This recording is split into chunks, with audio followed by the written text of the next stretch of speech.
ವಿಶೇಷವಾಗಿ ಇವತ್ತಿನ ಪತ್ರಿಕಾಗೋಷ್ಠಿ ಮೊನ್ನೆ ಕೊಟ್ಟಂತ ಕೇಂದ್ರದ ಬಜೆಟ್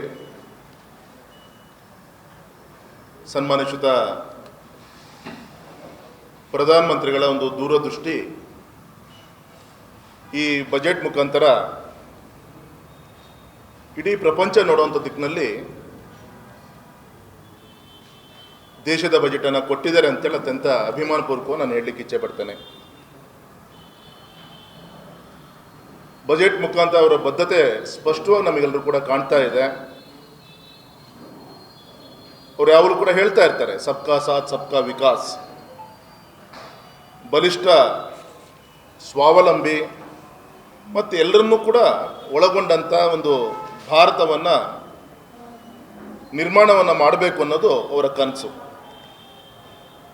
ಹಾಗಾಗಿ ಮುಂದಿನ 25 ವರ್ಷ ಗಮನದಲ್ಲಿಟ್ಕೊಂಡು ಈ ಒಂದು ವರ್ಷದಲ್ಲಿ ನಿಮಗೆಲ್ಲರೂ ಕೂಡ ಗೊತ್ತಿದೆ, ನಮ್ಮ 21ನೇ ಶತಮಾನದ ಮೊದಲನೇ ಕ್ವಾರ್ಟರ್ ಇಯರ್ ಮುಗೀತು, 25 ವರ್ಷ ಮುಗಿದಾಯಿತು. ಎರಡನೇ ಕ್ವಾರ್ಟರ್ನ ಮೊದಲನೇ ಬಜೆಟ್ ಇದು ಮುಂದಿನ 25 ವರ್ಷಕ್ಕೆ, ಅಂದರೆ 2047ಕ್ಕೆ ವಿಕಸಿತ ಭಾರತ ಒಂದು ಕಣ್ಮುಂದಿಟ್ಕೊಂಡು 100 ವರ್ಷಗಳು ಸ್ವಾತಂತ್ರ್ಯ ಬಂದು ದೇಶಕ್ಕೆ ಏನು ತುಂಬ್ತಾ ಇದೆ. ಸೊ ಆ ಒಂದು ಕಣ್ಮುಂದಿಟ್ಕೊಂಡು ಈ ಎರಡನೇ ಕ್ವಾರ್ಟರ್ನಲ್ಲಿ ಮೊದಲನೇ ಒಂದು ಬಜೆಟನ್ನು ಈ ರಾಷ್ಟ್ರಕ್ಕೆ ಸಮರ್ಪಣೆ ಮಾಡುವಂಥ ಕೆಲಸ 26-27ನೇ ಬಜೆಟನ್ನು ಮಂಡನೆಯನ್ನು ಮಾಡಿದ್ದಾರೆ. ಮತ್ತು ವಿಶೇಷವಾಗಿ ನಿಮಗೆಲ್ಲರೂ ಕೂಡ ಗೊತ್ತಿದೆ, ಏನು ರಾಷ್ಟ್ರಪತಿ ಭವನದಿಂದ ನಮ್ಮ ನ್ಯಾಷನಲ್ ವಾರ್ ಮೆಮೋರಿಯಲ್, ಆ ಒಂದು ಇಂಡಿಯನ್ ಗೇಟ್ ಏನು ಬರುತ್ತೆ, ರಾಜ್ಪಥ್ ಅಂತ ಇತ್ತು, ಕಿಂಗ್ಸ್ ರೋಡ್ ಅಂತ ನಾವು ಕರಿತಾ ಇದ್ವಿ. ಅದನ್ನು ಕರ್ತವ್ಯ ಪಥ್ ಅಂಥೇಳಿ ಘೋಷಣೆ ಮಾಡಿದ್ರು. ಮತ್ತು ಅಲ್ಲಿ ಕರ್ತವ್ಯ ಭವನಗಳ ನಿರ್ಮಾಣ ಈಗಾಗಲೇ ಶುರುವಾಗಿದೆ. ಪ್ರಧಾನಮಂತ್ರಿಗಳ ಕಚೇರಿಯಿಂದ ಹಿಡಿದು ಫಾರಿನ್ ಎಕ್ಸ್ಟರ್ನಲ್ ಅಫೇರ್ಸ್ ಮಿನಿಸ್ಟರ್ ಕಚೇರಿಯಿಂದ ಹಿಡಿದು ಫಿನಾನ್ಸ್ ಮಿನಿಸ್ಟರ್ ಒಂದು ಕಚೇರಿನ ಕೂಡ ಈಗ ಆಲ್ರೆಡಿ ಅಲ್ಲಿ ನಿರ್ಮಾಣ ಆಗಿದೆ. ಅಲ್ಲಿಗೆ ಶಿಫ್ಟ್ ಆದಮೇಲೆ ಇದು ಮೊದಲನೇ ಬಜೆಟ್. ಹಾಗಾಗಿ ಕರ್ತವ್ಯಗಳ ಒಂದು ಬಜೆಟ್ ಅಂಥೇಳಿ ಸ್ಪಷ್ಟವಾಗಿ ಫೋಕಸ್, ಡ್ಯೂಟಿ ಮತ್ತು ಪಬ್ಲಿಕ್ ಓನರ್ಶಿಪ್ಪನ್ನು ಕಣ್ಮುಂದಿಟ್ಕೊಂಡು ಈ ಬಜೆಟನ್ನು ದೇಶಕ್ಕೆ ಸಮರ್ಪಣೆಯನ್ನು ಮಾಡಿದ್ದಾರೆ. ಹಾಗಾಗಿ ಕರ್ತವ್ಯ ಭವನದಿಂದ ಕೊಟ್ಟಂಥ ಈ ಬಜೆಟು 3 ಮುಖ್ಯ ಕರ್ತವ್ಯಗಳನ್ನು ಒಂದು ಸೆಕ್ಟರ್ ಆಗಿಟ್ಕೊಂಡು ವಿಶೇಷವಾಗಿ ಅಭಿವೃದ್ಧಿಗೆ ವೇಗವನ್ನು ಕೊಡಬೇಕು. ಎರಡನೇದು ಜನಕೇಂದ್ರಿತ ಒಂದು ಸಾಮರ್ಥ್ಯವನ್ನು ವೃದ್ಧಿಯನ್ನು ಮಾಡಬೇಕು.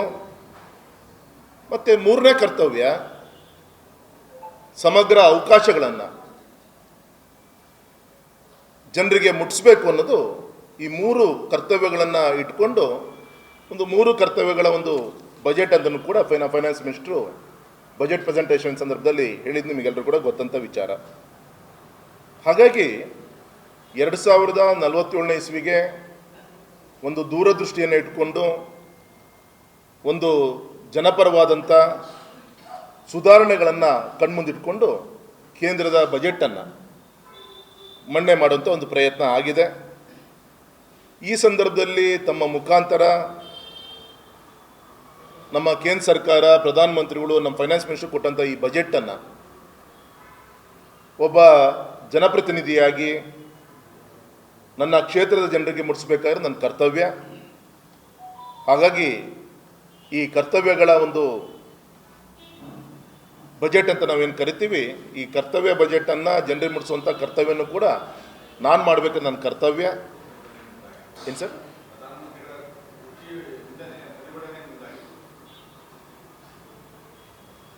ತುಂಬ ಅನ್ಯಾಯ. ಈಗ ಮೊನ್ನೆ ಬಜೆಟನ್ನು ನಾವೆಲ್ಲರೂ ಕೂಡ ಕೂತಿದ್ವಿ. ಬುಧವಾರ ಸಂಜೆ ರಾಷ್ಟ್ರಪತಿಗಳ ಭಾಷಣದ ಒಂದು ವಂದನಾ ನಿರ್ಣಯದ ಬಗ್ಗೆ ಪ್ರಧಾನಮಂತ್ರಿಗಳು ಬಂದು ಮಾತಾಡೋದಿತ್ತು. ತಮಗೆಲ್ಲರೂ ಕೂಡ ಗೊತ್ತಿದೆ, ದೇಶದ ಭದ್ರತೆ ವಿಚಾರದಲ್ಲಿ ಯಾವ ವಿಚಾರಗಳನ್ನು ಬಹಿರಂಗವಾಗಿ ಮಾತಾಡಬೇಕು, ಯಾವ ವಿಚಾರಗಳನ್ನು ನಾಲ್ಕು ಗೋಡೆಗಳ ಮಧ್ಯೆ ಮಾತಾಡಬೇಕು ಅನ್ನೋದು ಎಲ್ಲರೂ ಕೂಡ ಗೊತ್ತಂಥ ವಿಚಾರ. ಆದರೆ ಎಲ್ಲೋ ಒಂದು ಕಡೆಗೆ ವಿರೋಧ ಪಕ್ಷದ ನಾಯಕರ ಒಂದು ವಿಚಾರಣೆ ಬೇರೆ ಇತ್ತೇನೋ ಗೊತ್ತಿಲ್ಲ. ಆರ್ಮಿ ಚೀಫ್ ನರವಾಣೆ ಅವರ ಪುಸ್ತಕ ಅನ್ಪಬ್ಲಿಷ್ಡ್ ಬುಕ್ಕನ್ನು ಅಲ್ಲಿ ಪಬ್ಲಿಸೈಸ್ ಮಾಡಿ ಅದನ್ನು ಪಬ್ಲಿಕ್ ಡಾಕ್ಯುಮೆಂಟನ್ನು ಮಾಡಿ ಮತ್ತೊಮ್ಮೆ ಭಾರತ ಮತ್ತು ಚೀನಾಗಳ ಮಧ್ಯದಲ್ಲಿ ನಮ್ಮ ಸಂಬಂಧಗಳನ್ನು ಹಾಳು ಮಾಡಬೇಕು ಅನ್ನೋಂಥ ಒಂದು ದೂರದೃಷ್ಟಿ ರಾಹುಲ್ ಗಾಂಧಿ ಅವ್ರದ್ದು ಇತ್ತ ಅಂತ ಎಲ್ಲೋ ಒಂದು ಕಡೆ ನಮಗೆಲ್ಲರೂ ಕೂಡ ಅನಿಸ್ತಾ ಇದೆ. ಯಾಕೆಂದರೆ ಅವರ ಮಾಡ್ತಿರುವಂಥ ಒಂದು ಆರ್ಮಿ ಚೀಫಾಗಿ ಕೆಲಸ ಮಾಡಬೇಕಾದಾಗ ಅವ್ರಿಗೆ ಯಾಕೆ ಯಾವ ವಿಚಾರದಲ್ಲಿ ಯಾವ ಉದ್ದೇಶ ಇಟ್ಕೊಂಡು ಪುಸ್ತಕ ಬರೆಯುವಂಥ ಪ್ರಯತ್ನ ಮಾಡಿದ್ರೆ ನಾವು ಯಾರಿಗೂ ಕೂಡ ಗೊತ್ತಿಲ್ಲ. ಅದ್ರ ಮೇಲೂ ಕೂಡ ಗೊತ್ತಿದೆ ಒಬ್ಬ ಆರ್ಮಿ ಚೀಫು ಯಾವ ಬುಕ್ ಬರಿಬೋದು, ಯಾವ್ದು ಬರಲಿಕ್ಕೆ ಕಾನೂನು ಪ್ರಕಾರ ಎಲ್ಲಿವರೆಗೂ ಕೂಡ ಅವರಿಗೆ ರೈಟ್ಸ್ ಇದೆ, ಇದೆಲ್ಲದೂ ಕೂಡ ನಮ್ಮ ಸಂವಿಧಾನದಲ್ಲಿ ಹೋಗಲಿದ್ದಾರೆ. ಹಾಗಾಗಿ ಇದನ್ನೇ ಬಂಡವಾಳವಾಗಿ ಇಟ್ಕೊಂಡು ಆ ಸುಳ್ಳು ಸುದ್ದಿಯನ್ನು ನಿಜ ಮಾಡಿಸಿ ಅಂತಾರಾಷ್ಟ್ರೀಯ ಮಟ್ಟದಲ್ಲಿ ನಮ್ಮ ಹೆಮ್ಮೆಯ ಪ್ರಧಾನಮಂತ್ರಿಗಳ ಒಂದು ವಿಚಾರವನ್ನು ತಲೆ ತಗ್ಸುವಂಥ ಒಂದು ಮೂಲ ಉದ್ದೇಶ ಇಟ್ಕೊಂಡು ಈ ಒಂದು ಪ್ರಯತ್ನ. ಮತ್ತು ಎಲ್ಲಿವರೆಗೂ ಅಂದರೆ ಪ್ರಧಾನಮಂತ್ರಿಗಳು ಕೂತಂಥ ಜಾಗದಲ್ಲಿ ಫ್ಲೆಕ್ಸನ್ನು ಇಟ್ಕೊಂಡು ಮಹಿಳಾ ಸಂಸತ್ ಸದಸ್ಯರನ್ನ ಮುಂದ್ಬಿಟ್ಟು ಅಟ್ಯಾಕ್ ಮಾಡುವಂಥ ಎಲ್ಲ ಷಡ್ಯಂತ್ರನೂ ಕೂಡ ಇತ್ತು. ಈ ಇಂಟೆಲಿಜೆನ್ಸ್ ಮುಖಾಂತರ ಗೊತ್ತಾದ ಮೇಲೆ ಪ್ರಧಾನಮಂತ್ರಿಗಳು ಅವತ್ತು ಬರುವಂಥ ಪ್ರಯತ್ನ ಮಾಡಲಿಲ್ಲ.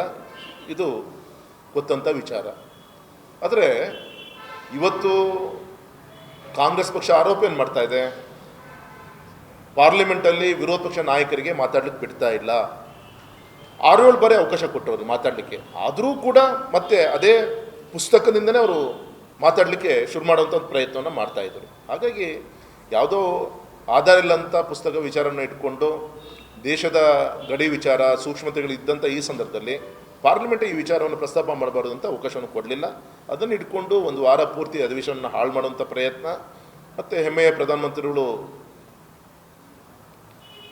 ಇತಿಹಾಸದಲ್ಲಿ ಇದು ಮೊದಲೇ ಬಾರಿಗೆ, ಹಿಂದೊಂದು ಸತಿ ಮನಮೋಹನ್ ಸಿಂಗ್ ಅವರು ಇದ್ದಾಗ ಈ ಥರ ವಿರೋಧ ಪಕ್ಷ ಪ್ರತಿಭಟಿಸಾಗೂ ಕೂಡ ಒಂದು 15 ನಿಮಿಷ ಮಾತಾಡಿದ್ದರಂತೆ, ಅದಾದಮೇಲೆ ರಾಜ್ಯಸಭೆಯಲ್ಲಿ ಮಾತಾಡಿದರು. ಆದರೆ ಇವತ್ತು ಲೋಕಸಭೆಯಲ್ಲಿ ಒಬ್ಬ ಪ್ರಧಾನಮಂತ್ರಿಗಳು ವಂದನಾ ನಿರ್ಣಯದ ಬಗ್ಗೆ ಮಾತಾಡಲಿಕ್ಕೆ ಅವಕಾಶನೇ ಕೊಡಲಿಲ್ಲದ್ದು ಇದು ಈ ಕಾಂಗ್ರೆಸ್ ಪಕ್ಷದ ವಿರೋಧ ಪಕ್ಷದ ಅವ್ರದ್ದೊಂದು ಸಾಧನೆ. ಇದೊಂದು ಕಳಂಕ ಈ ಒಂದು ಸಂವಿಧಾನಕ್ಕೆ ತರುವಂಥ ಕೆಲಸವನ್ನು ಈ ಕಾಂಗ್ರೆಸ್ ನಾಯಕರುಗಳು ಮಾಡಿದ್ದಾರೆ. ರಾಜ್ಯಸಭೆಯಲ್ಲಿ ಪ್ರಧಾನಮಂತ್ರಿಗಳು ಮಾತಾಡಿದ್ದು ಕೂಡ ಇಡೀ ಪ್ರಪಂಚ ನೀವೆಲ್ಲರೂ ಕೂಡ ನೋಡಿದ್ದೀರಿ. ಅವರ ದೂರದೃಷ್ಟಿ ಮತ್ತು ಅವ್ರು ಸ್ಪಷ್ಟವಾಗಿ ಹೇಳಿದರು, ನಾನು ಏನು ತಪ್ಪು ಮಾಡಿದೆ ಅಂತೇಳಿ ನನ್ನನ್ನು ಈ ರೀತಿಯ ಕಟ್ಟಾಕುವಂಥ ಪ್ರಯತ್ನವನ್ನು ಈ ವಿರೋಧ ಪಕ್ಷಗಳು ಮಾಡ್ತು ಅನ್ನೋದು ಕೂಡ ರಾಜ್ಯಸಭೆಯಲ್ಲಿ ಸ್ಪಷ್ಟವಾಗಿ ವಿಚಾರವನ್ನು ಇಡುವಂಥ ಪ್ರಯತ್ನವನ್ನು ಮಾಡಿದ್ದಾರೆ.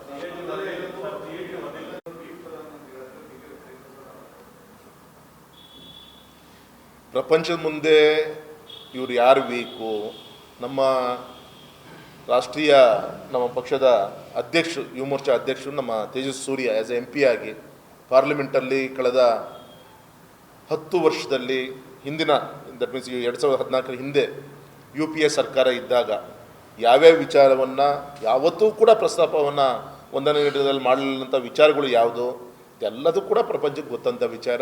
ಈ ದೇಶವನ್ನು ವೀಕ್ ಮಾಡೋಕ್ಕೆ ಕೊಟ್ಟಂಥ ಈ ಕಾಂಗ್ರೆಸ್ ಪಕ್ಷದಿಂದ ನಾವು ತಿಳ್ಕೊಳ್ಳೋಂಥ ಅವಶ್ಯಕತೆ ಏನಿಲ್ಲ ಅಂತ ನಾನು ಹೇಳಲಿಕ್ಕೆ ಇಚ್ಛೆಪಡ್ತೀನಿ.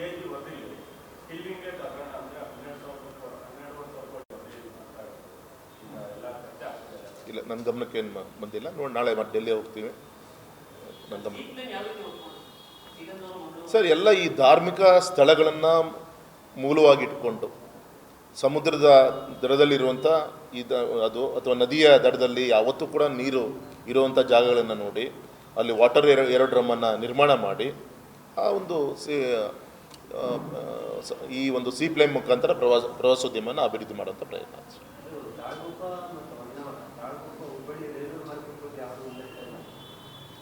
ಸರ್, ಬಜೆಟ್ನಲ್ಲಿ ಈವನ್ VISL ಬಗ್ಗೆನೂ ಇಲ್ಲ. ಟೋಟಲ್ ಅವರ ಇಲಾಖೆ ಹಣ ಅಂತ ಕೊಟ್ಬಿಡ್ತಾರೆ, ಹಣವನ್ನು ಕೊಟ್ಟಿದ್ದಾರೆ. ಇನ್ನು ಅದರಲ್ಲಿ ನಮ್ಮ ಕ್ಯಾಬಿನೆಟ್ ತೀರ್ಮಾನ ತೆಗೆದುಕೊಂಡು ಅಲ್ಲಿಂದ ಕೊಡುವಂಥ ಕಾರ್ಯಕ್ರಮಗಳಾಗತ್ತೆ. ಈಗ ಉದಾಹರಣೆಗೆ ಆನ್ಗೋಯಿಂಗ್ ಆಲ್ರೆಡಿ ಕೆಲಸಗಳು ಆಗ್ತಾ ಇದೆ. ರೈಲ್ವೆ ಇಲಾಖೆದು 7,000 ಸಮಥಿಂಗ್ ಕ್ರೋರ್ಸ್ ನಮ್ಮ ಕರ್ನಾಟಕಕ್ಕೆ ಕೊಟ್ಟಿದ್ದಾರೆ. ಅದು ರೈಲ್ವೆ ಬಜೆಟ್ನಲ್ಲಿ ಹೈಲೈಟ್ ಆಗುತ್ತೆ. ರೈಲ್ವೆ ಒಂದು ಪಿಂಕ್ ಬುಕ್ ಏನಿರುತ್ತೆ ಅದರಲ್ಲಿ ಪ್ರಸ್ತಾಪ ಆಗುತ್ತೆ ಸರ್. ಎಸ್ ಸರ್ ಹೌದು.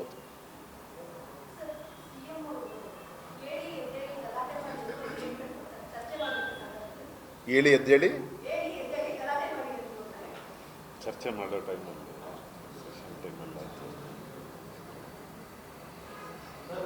ಒಂದು ಅವ್ರ ಸಾಧನೆಗಳನ್ನು ಹೇಳ್ಕೊಳ್ಳೋಂಥ ಅವಕಾಶ ಕರ್ನಾಟಕ ಸರ್ಕಾರಕ್ಕೆ ಯಾವುದೂ ಇಲ್ಲ. ಕೇಂದ್ರ ಸರ್ಕಾರ ಹಿಂದಿನ ಹಣಕಾಸು ಯೋಜನೆ ಕೊಟ್ಟಿದ್ದರಲ್ಲೇ ಇವರು 2-3 ವರ್ಷ ತಳ್ಳುವಂಥ ಪ್ರಯತ್ನವನ್ನು ಮಾಡಿದ್ರು. ಖಾಲಿ ಕೈಯಲ್ಲಿ ಕೂತಿದ್ದಾರೆ. ಮತ್ತು ಭ್ರಷ್ಟಾಚಾರ, ಮತ್ತು ಮೂರನೇದು ಅಭಿವೃದ್ಧಿ ಮಾಡಲಿಕ್ಕೆ ಯಾವುದೇ ಅನುದಾನ ಇಲ್ಲ. ಹಾಗಾಗಿ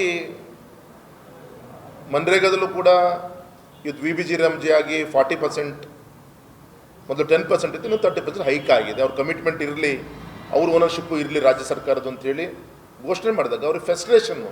ಹಾಗಾಗಿ ಇದೆಲ್ಲದೂ ಇಟ್ಕೊಂಡು ಹೇಗೆ ಮನೆಯಲ್ಲಿ ದುಡಿಮೆ ಮಾಡೋವಂಥನ ಕೈಯಲ್ಲಿ ಜೋಬ್ ಖಾಲಿ ಆದಾಗ ಅವ್ನು ಹೇಗೆ ಸಿಡಿಮಿಡಿಗೊಳ್ತಾನೆ ಅನ್ನೋದು ನಿಮ್ಗೆ ಗೊತ್ತಿದೆ. ಅದೇ ಇವತ್ತು ಪ್ರಯತ್ನ ಇವತ್ತು ಸಿದ್ದರಾಮಯ್ಯನವ್ರದ್ದು ಆಗಿದೆ ಅಂತ ನಂಗೆ ಅನಿಸ್ತಾ ಇದೆ. ಹಾಗಾಗಿ ಏನು ಬೇಕಾದ ಕರೆಯನ್ನು ಕೊಡ್ತಾ ಇರ್ತಾರೆ.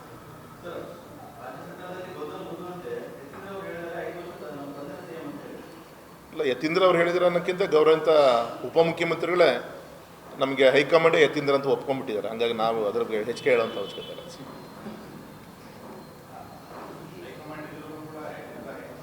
ಅಂತ DCM ಸಾಹೇಬರೇ ಒಪ್ಕೊಂಡ್ಬಿಟ್ಟಿದ್ದಾರೆ.